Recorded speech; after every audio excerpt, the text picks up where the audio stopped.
Hello everyone. Happy Friday, September the 7th. I am outside at a local park in Modesto, California, which is in central California, and gonna be warm today, something like 96 for the high. It's quite warm in central California, like, I don't know, 115, 120 during the summer months. So I am getting my car oil changed right now, and it was somewhat challenging. I had to walk 1.5 miles to get to this park with loud traffic everywhere, and people that are homeless walking by with cats in their baby carriages, and with men with their dogs, and so forth. So it was quite interesting, the walk over here. And let me share this to some groups and we'll get started. I think that's good enough. Alrighty.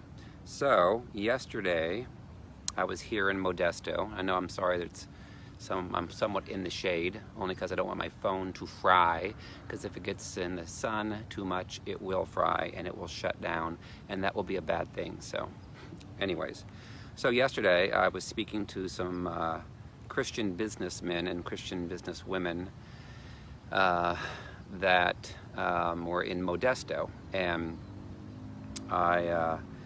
it was interesting that there was a gentleman that came up to me and he said that he knew Derek Prince. And I was like, oh my gosh, you met Derek Prince? He said, yeah. He goes, I was mentored under Lester Summerall and Catherine Kuhlman. And I was like, no way. He said, yeah. He goes, Lester called me out of the crowd and I went to walk up towards him and I got slain in the spirit. And I'm like, oh my gosh, that's so awesome. You know, I said, I met his son Frank, you know, doing ministry with him last October down in Houston. And of course, Lester Summerall I grew up with in northern Indiana, because his LaCie broadcasting was out of South Bend. We used to get channel 46 and watch I don't know, reruns of Leave It to Beaver and things like that. So anyway, it was neat to meet a guy who had met some of the I don't know, God's generals, I guess I would call it. And he's got very well connected in the California area. And so I go through my speaking and ministering, and had a lot of people laughing, which I like to do. I'm a funny guy, you know, as much as I can be, and dealing with a very serious subject of demons. But at the end of it, we went through the prayers, and he commented to me afterwards that he's like, man, he goes, that's the way to do it. You know, no yelling, no screaming, no theatrics, just, you know, business-like. You know, let's take care of business. And when you've got demons that are tormenting you, well, we don't have to be theatrical about it. We don't have to throw crosses in people's chests. We don't have to slam them with Bibles on their, you know, backs or whatever. We don't have to get them to vomit. You know, we can simply calmly take authority and command the demons to go. You know, once we choose to forgive those that have hurt us, once we have humbled ourselves from the pride, and they have no more legal standing, legal right to torment us in our minds and our thoughts. So anyway, had a great time yesterday, and I did some ministry last night with a couple, and the wife had immediately felt better. Her countenance looked so much better. She looked more happy and smiling and so forth. So it was a great day yesterday. I was a little tired at the end of the day, and I don't know, went to sleep around 10 o'clock, and then I woke up at 2 o'clock, fully rested. Just crazy, you know, 4 hours of sleep, and had good dreams, and raring to go. Holy Spirit starts to speak to me and sharing with me some cool stuff that's getting ready to happen in the ministry. So today the Lord said to talk about, you know, listen to God, not man's opinions, because there's a lot of us that we get a directive from the Lord, and He may confirm it to you multiple ways. I was talking to a lady yesterday that's in ministry, and she was like, Nelson, you know, I've got this person, they're coming against me, and I don't know what to do. And I always say, listen, you know, you get a word from the Lord, I go, then stand on it. And then if you're questioning whatever, then ask the Lord for confirmation, and He'll give it to you. Whether it's through other people, some words that they're speaking, whether it's through dreams, things like that. So it confirmed some things. Actually, what I talked about yesterday confirmed some things to her. She actually did pray for three confirmations, and she said that was one of the confirmations was my message yesterday. So I've already had people reach out today saying that the message I posted today was a confirmation to them as well, because that's what happens. So I remember when I was married, my second wife, I actually went through, we both did actually a sozo on the phone with some people from a large ministry that you guys know. And I actually explained, what I was going through. At that point, it was like year 5.5 or something. It was near the point where the Lord finally said to separate. But I remember sharing a lot of the stuff that I'd gone through. And she said, oh my gosh, God would never have you suffer like that. That's crazy. That's, God wouldn't do that. You need to get away, get out of there. And I knew that I knew the Lord did not release me yet. And so I'm like, no, I go, my life's not in danger yet. But I said, it is not fun, obviously, going through it. But I go, there's a higher purpose the Lord's called me to do. And I said, I cannot, nothing's going to persuade me, no matter what, a valued counselor might say, who's basically speaking from their mind versus what the Lord had shared with me, what the Lord had confirmed a bunch of times. And so I'm like, no, I'm not leaving, I'm not separating until the Lord tells me I'm here, I'm staying. And so we have to be careful when we go to others for counsel, even those that are trained counselors, even those that are pastors and so forth, because they'll oftentimes share their opinions with you, which is fine if that's what you're seeking. But if you end up seeking someone's opinion that are not hearing from the Lord, then it can come in and hurt what the Lord's trying to do to prepare you for whatever your calling might be, whatever your ministry might be. It may not be in full-time ministry, it may be in part-time serving, it may be in a healing room. For example, I was in a healing room. I'm not going to say who, but there was another lady that was there with me, and I could see that she was trying to get herself in position to where she could be a leader of a healing room, of one of the rooms. They had like 2 rooms. And it was very obvious to me what she was trying to do. She was trying to get man's favor, try to manipulate, I didn't say anything about it, I let it go. Because I knew that, I knew my authority when it came to praying for people, but I also knew that there were people that needed deliverance, and that this person was not going to take anyone through deliverance, at all. So, that person actually, ultimately, that whole entire healing room got shut down later.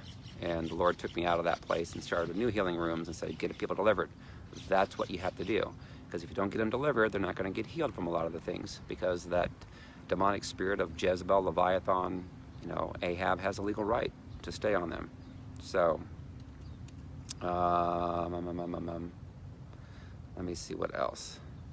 So again, had I not obeyed God, had I listened to the opinions of friends, and again, the Lord told me I couldn't tell anybody what I went through for the 6 years, because He knew if I would have shared some of the stuff that I was going through, they would have all said, get out of there, get out of it. It didn't make sense. Why would you allow yourself to be tortured like that?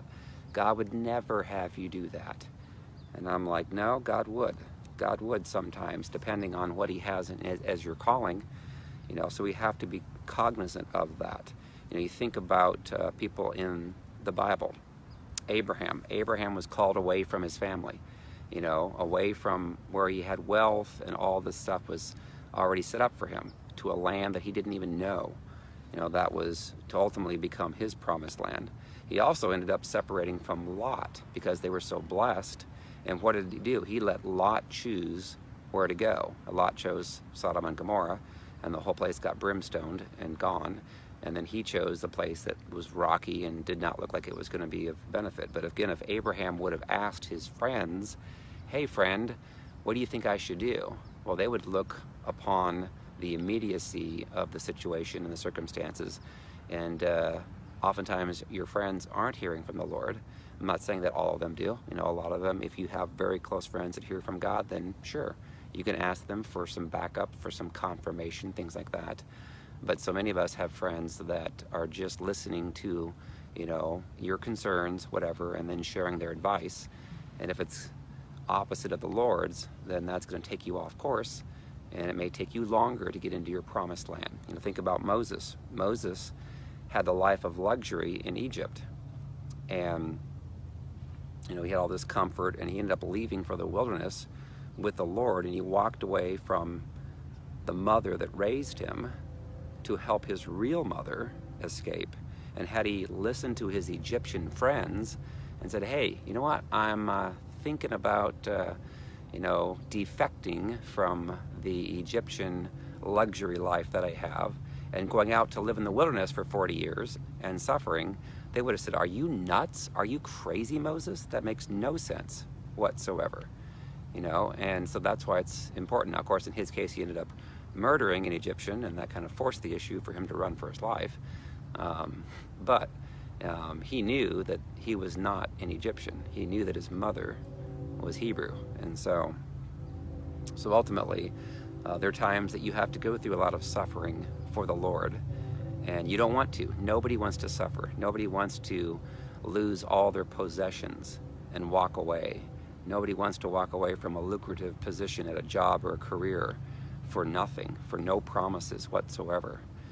I ended up doing that. I had a very high-paying job as an executive with a large internet banking software company. And the Lord said, called me away from that, and my heart was no longer in it. I didn't want to be there anymore. I don't care how much they paid me. I didn't get paid anything for several years, and it didn't matter because the Lord called me to do that. And had I asked people their opinions, they would have said, that makes no sense. You shouldn't do that. What are you going to do to make money? You got to think about that. What about your family? What about insurance? What about health care? Blah, blah, blah, blah, blah. And so I completely did not listen. I did not go to people for their advice because I knew if I did, I would have to battle them and their opinions. So the Lord called me away and said I couldn't tell anybody, for the 6 years I went through it. And so think about Mary and Joseph. When Joseph found out that Mary was pregnant, what did his friends say? You need to leave her, go away, have nothing to do with her, because look what she did to you. That's so horrible. And what did he do? He listened to the Lord. The Lord said, no, this is a good thing, stay with her. How much flack did he probably take from his friends and their opinions? Think about Job, all the stuff that happened to him. His wife and his friends said, curse God and die.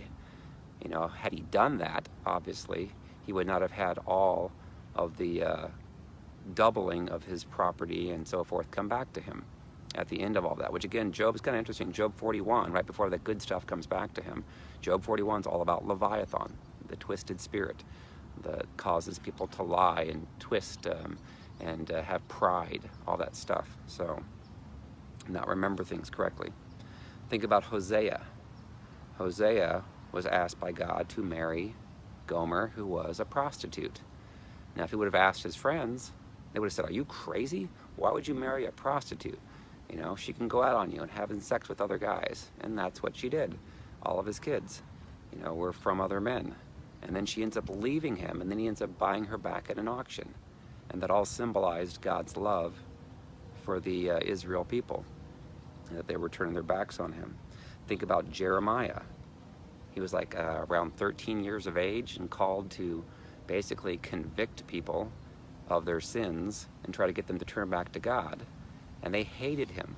Had he listened to his friends, he wouldn't have done any of that. They would have said, are you kidding, Jeremiah? You're going to have nobody like you. You're going to never be able to hang out with anybody. They're all going to want to kill you. They're going to hate you. Think about Daniel. Daniel listened to God instead of, the people. They had an edict that said if you didn't, if you were caught worshiping anything other than the king, then you're going to be thrown in the lion's den.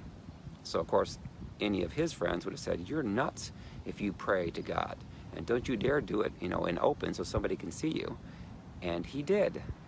And what did God do? God protected him. And those that set him up to try to kill him, the king threw them in, along with their families, into the lion's den, and they were devoured by the lions.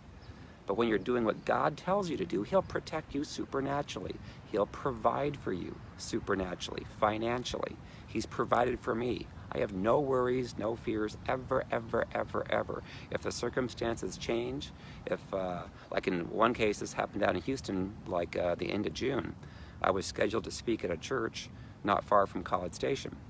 And the pastor at the last minute had to cancel it because he was going to be like in Miami longer. And so I didn't get stressed out. I didn't get mad or angry about it. At first I was like, oh man, I had all these books I was going to order, or I did have, ready to go. And what did the Lord do? He replaced it with an even larger venue in Houston. This church called Cool, the Cool Church, Cool Prison Ministries. And they had, I don't know, 100 and plus people there. And so many people's lives were set free. And people were crying for the first time in their lives, they said. They hadn't cried before. So a lot of people gave their life back to Christ after they thought they'd given their life to Christ to begin with. So again, we have to listen to God and not to people. Think about Esther. She saved her Jewish people by exposing the plot by Haman. Instead of fearing what the king might say, if she had any close confidants. Mordecai, of course, is the one that exposed the plan. But she risked her life by standing up for her Jewish people, and then Haman was hung on his own gallows that he wanted to hang the Jewish people on, and Mordecai. So, Paul's friends, I'm sure Paul's friends would have thought he was crazy, that, after he'd killed all these Christians and so forth, he had the, come to Jesus meeting by being blinded by the light. They should make a song about that. And instead, he went to the road to Damascus and he changed. And then if he would have listened to his former friends, they would have said, are you kidding? You can't follow Christ. You got to kill those Christians. They're evil, blah, blah, blah, blah. So many times the enemy uses our friends to speak words to us to keep us off course from the direction the Lord wants to take us. So that's why it's very important who you pick as friends, and very important that they don't give their opinions, but they actually press into the Lord if you do trust them. Because many times we inquire of others' opinions about a situation in our life where God gave us several signs or dreams or other confirmations. And when we get weak, we end up getting circumstances that maybe come against us that don't look good. So then what do? We go to our friends. And what are your opinion? What do you think I should do? And if we listen to bad counsel, then we end up stopping what God's plans were for our lives. And then it may take years to recover from that, if ever. So Psalms 1:1-6 says, blessed is the man who walks not in the counsel of the ungodly, nor stands in the path of sinners, nor sits in the seat of the scornful. But his delight is in the law of the Lord, and in his law he meditates day and night. He shall be like a tree planted by the rivers of water, that brings forth its fruit in its season, whose leaf also shall not wither, and whatever he does shall prosper. The ungodly are not so, but are like the chaff which the wind drives away. Therefore the ungodly shall not stand in the judgment, nor sinners in the congregation of the righteous. For the Lord knows the way of the righteous, but the way of the ungodly shall perish. So many people I know, they want a fresh word, and they go from prophet to prophet, conference to conference, looking for words. And I've seen this where their entire lives are comprised of getting the next greatest word. And then they end up not doing anything that they were called to do along the way. All they want to have is words telling them good things about themselves. What happens if potentially they're operating in the spirit of Jezebel and Leviathan, and they're prideful, and they don't get delivered from that? Well, then they're never going to come in to fulfilling the prophecies until they get that dealt with first. And so it's so important to not just go from word to word and asking people for all that advice, when you should go to God, listen to his voice. Of course, you need to get delivered first so you can hear his voice and know that you're hearing his voice and not the enemy's. And a lot of people, they're not sure, they don't hear from the Lord, and so I understand why they would end up trying to go to other people. But eventually you have to get to the point, like I had to get to, where I listened to the Lord, I asked him for confirmations, and he would give them to me. And then I would go with what he said. And if there's other people that come in that try to cause me to believe, you should do this instead, you should try this instead, you should act upon this instead, then I wouldn't listen to them. And of course, they may take an offense and get angry and saying, oh, you should be doing this instead. No. I know a lot of people that they can't make any decisions because they've been controlled by their mom or their dad their whole life, and they get yelled at if they don't do what their mom or their dad says. Well, let them go. if they're going to be of the enemy causing you to be hurt, let them go. Don't let them control you anymore. It's time to stand up and make your own decisions and listen to the Lord and do what the Lord says. So there you go. Hopefully that spoke to some people that are out there. Because it's, again, I get people all the time that ping me, give me a word. I want a word from the Lord. I want confirmation on this. And I'm like, well, just ask the Lord to give you confirmation. You don't have to come to me. You don't have to go to another prophetic person. Just ask the Lord for yourself. It's best to learn how he speaks to you. And he could speak to you through dreams. He could speak to you through situations. He could speak to you through signs. Driving down the road. Like I drove down the road a couple days ago, and they had a fire that broke out. I was reading about it more this morning. On Interstate 5, it shut down 45 miles worth of Interstate 5 in both directions. I had just come through there. Just drove down from Portland, Oregon, down past Redding, and the fire was just north of Redding. And I missed it by probably minutes when that broke out. And I guess there were some semis that got burnt up and so forth. So had I gotten distracted and not listened to the Lord basically told me to keep on driving, and not to stop. I stopped to do a Facebook Live, but as soon as I was done, I took off again. And I remember seeing a boat that was being pulled by a truck that said on the back of the boat, patience. And the Lord spoke to me. He said, yeah, you've had to be patient for a lot of things the last several years. I've been, basically taking you through an extreme level of patience where you've had to go through some extreme stuff and it wasn't fun. But it's all going to be worth it in the end. And it's now the end. So get ready. It's going to get fun to be you. It's going to be fun to be those in your ministry as they get their lives completely put in order. And then we had the sign yesterday, or 2 days ago, I guess it was, again when I was driving down, this truck that said Pentecost Pest Control. And I was like, what? Pentecost Pest Control, what is that? I was thinking, that's amazing. And the Lord's like, yeah. He goes, you are, through Pentecost, all those gifts, signs, and miracles, wonders, that's what everyone should be operating in. And the pests or demons, we should control them. They shouldn't control us. So anyway, so my next, I'm looking to take a couple of days off. The Lord told me to actually yesterday. Take a couple of days off and enjoy myself. So I am looking to, once I get my oil changed on my car, to drive to Yosemite National Park. I've never been there before.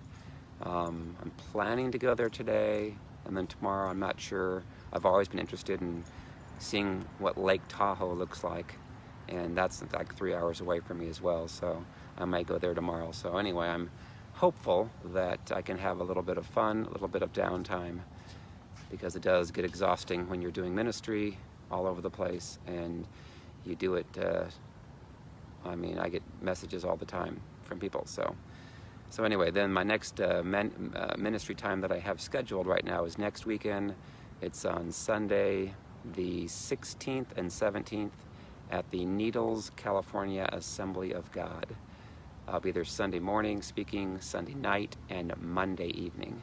And you can check the times on my Facebook page as well as on my website. And then I'm going to be in OJAI, California, the 22nd.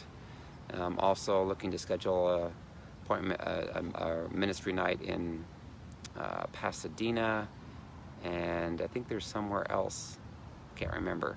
But again, things come about at the last minute. And again, if you're in California and you want to connect, you want to set up a ministry time as far as group sessions, then you can always reach out and I can try to squeeze you in. Oh, also, on the 18th of September, I'll be interviewed on KKLA with Gemma Wenger, and hoping to finish up the book.